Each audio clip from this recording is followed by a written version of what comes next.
Hello everyone, कैसे हैं आप सभी लोग। उम्मीद करती हूँ कि बढ़िया होंगे। सो इस सेशन में हम 30 अप्रैल के करंट अफेयर्स को डिस्कस करेंगे जो कि इम्पॉर्टेंट होंगे बहुत सारे एग्ज़ाम्स के लिए, जैसे कि बैंकिंग, एसएससी, डिफेंस या बाकी सारे जो भी गवर्नमेंट एग्ज़ाम्स होते हैं। सो स्टार्ट करते हैं हमारी पहली न्यूज़ के साथ, जो कि है केन्या से रिलेटेड। केन्या एक कंट्री है जो कि पड़ती है अफ्रीका के ईस्ट साइड में, और ये न्यूज़ में इसलिए रही क्योंकि यहाँ पे 40 से भी ज़्यादा लोगों की मृत्यु हो गई, क्योंकि वहाँ पे कोई डैम था वो बर्स्ट हो गया। और बर्स्ट कैसे हुआ? क्योंकि वहाँ पे काफ़ी ज़्यादा बारिश हो गई। और बारिश क्यों हुई? क्योंकि वहाँ पे एल नीनो की वजह से काफ़ी ज़्यादा बारिश हुई। So more than 40 people killed in Mai Mahiu area after a dam burst. Heavy rains have been lashing East Africa in recent weeks as El Nino weather pattern exacerbates seasonal rainfall. जिसे नहीं पता El Nino क्या होता है, कोई बात नहीं, simple भाषा में कुछ ऐसा समझ लो, विंड पैटर्न में कुछ फेरबदल हो जाता है जिसकी वजह से कहीं पे ज़्यादा बारिश तो कहीं पे कम बारिश होने लगती है। ठीक है, और हमें सिर्फ ये याद रखना एग्ज़ाम के लिए कि केन्या क्यों न्यूज़ में था, तो वो इसलिए था क्योंकि वहाँ पे डैम बर्स्ट हो गया और ज़्यादा बारिश हो रही थी। ऐसे कोई केन होती है ना, केन से बहुत सारा पानी हमने उड़ेल के डाल दिया हो, इस तरह से बारिश हुई वहाँ पे। तो केन्या से बारिश वाली चीज़ हमें याद हो गई और इस तरह से हम आगे बढ़ जाते हैं। Very good. Industrial imports from China.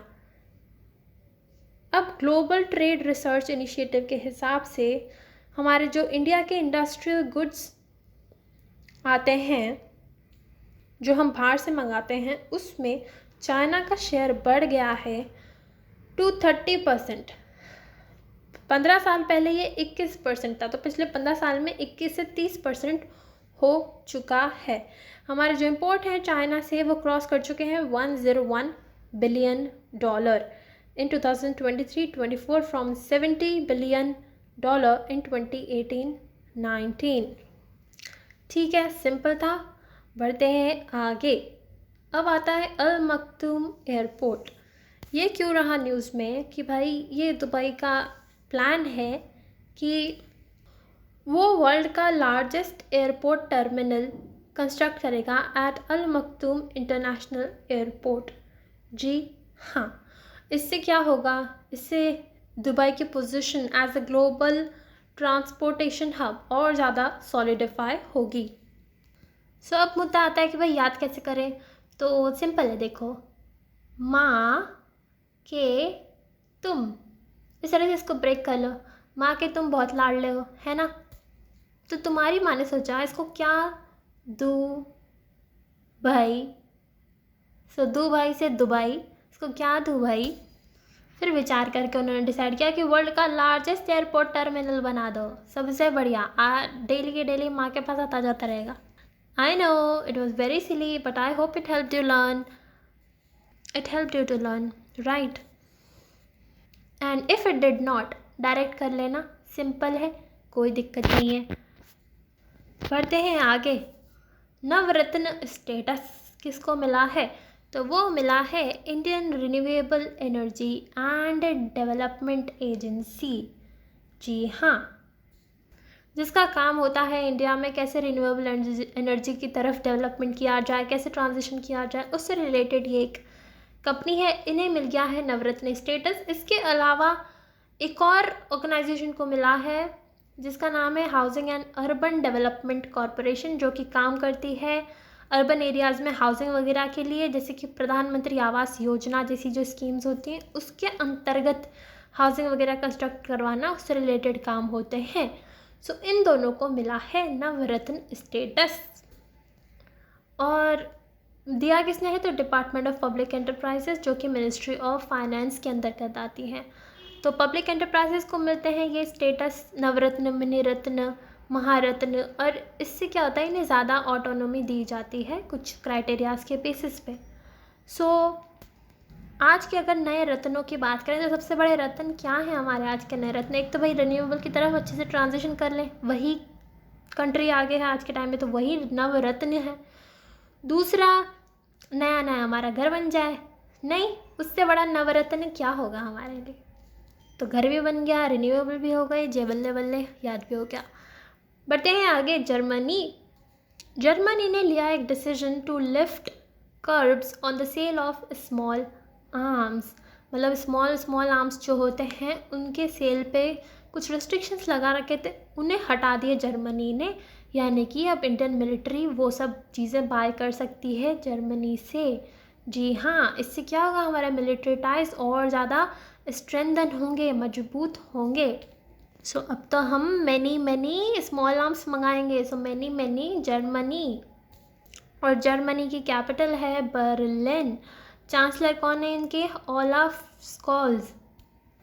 Okay, simple. बढ़ते हैं आगे। वेलावन सेंथिल कुमार ये न्यूज़ में रहे क्योंकि जो स्क्वॉश होता है उसमें इन्होंने जीता है 8th professional squash association tour title. जी हाँ, इनका ये 8वां टाइटल था by winning the Bach open. Bach open क्या है? एक प्रोफेशनल स्क्वॉश एसोसिएशन का ही चैलेंजर इवेंट है। तो इसमें इन्होंने 8वीं बार जीता है।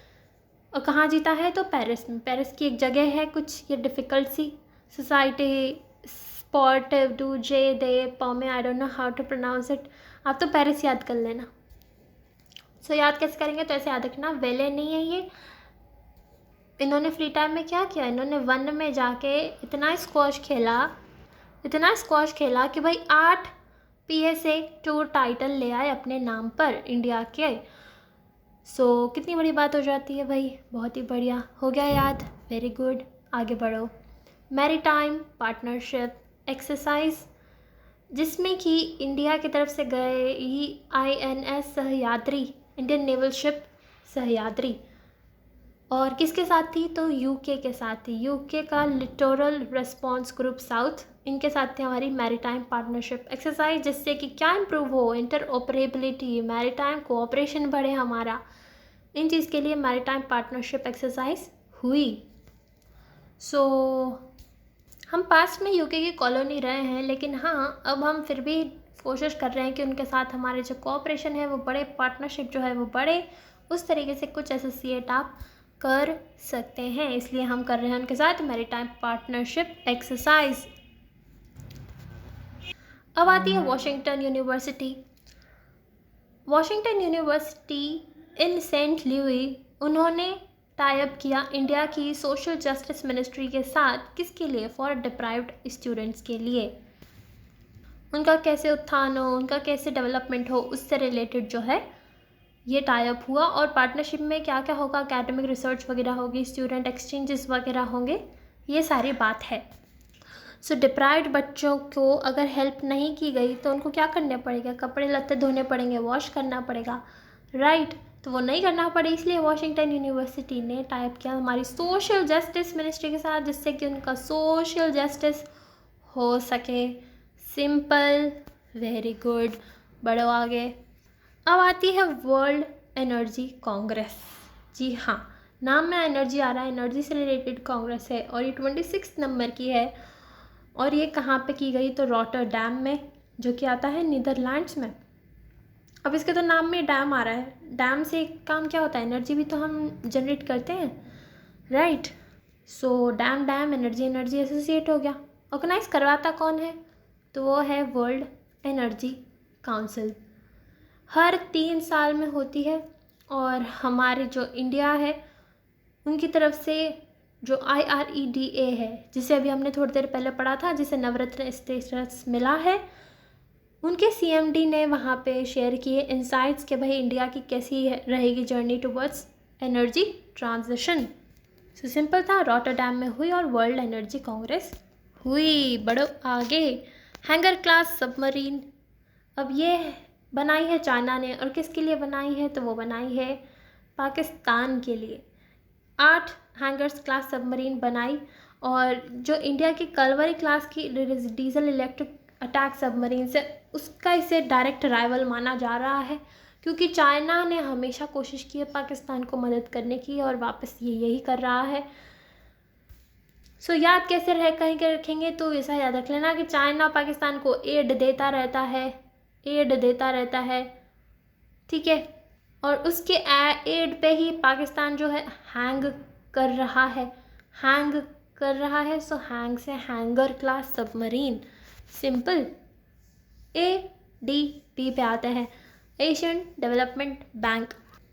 इन्होंने कहा कि भाई ये देंगे 23.6 billion to help Asia and Pacific progress on sustainable development. इनके खुद के नाम में डेवलपमेंट आ रहा है और ये सस्टेनेबल डेवलपमेंट की बात करें, क्योंकि आजकल हर जगह सस्टेनेबिलिटी की ही बात हो रही है कि भाई कैसे डेवलपमेंट करें लेकिन साथ में एनवायरनमेंट को भी नुकसान ना हो। फाउंड कब किया गया था ADB? तो वो था 1966 में। हेडक्वार्टर्स इसके मनीला में आते हैं जो कि फिलीपींस में आता है। ठीक है, सिंपल था और इतना ही था आज के सेशन में। I hope it helped you. Thank you so much. Have a nice day.